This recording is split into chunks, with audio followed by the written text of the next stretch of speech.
Wanna know how to count vowels in Java? Well, no worries. In this video, I'm going to show you an easy step-by-step guide on how you can do it.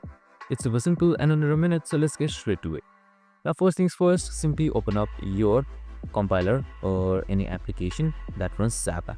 So last time we had created a video on how to see or how to print out the vowels from a string, but this time we are doing our counting part. We first convert the string to lowercase. So our string currently is hello Java world. So what do? We convert it to lowercase. So for that we just use text.lowercase. So text stands for string.text that you have created, and if you have any other data type that you have created, then you can write it accordingly.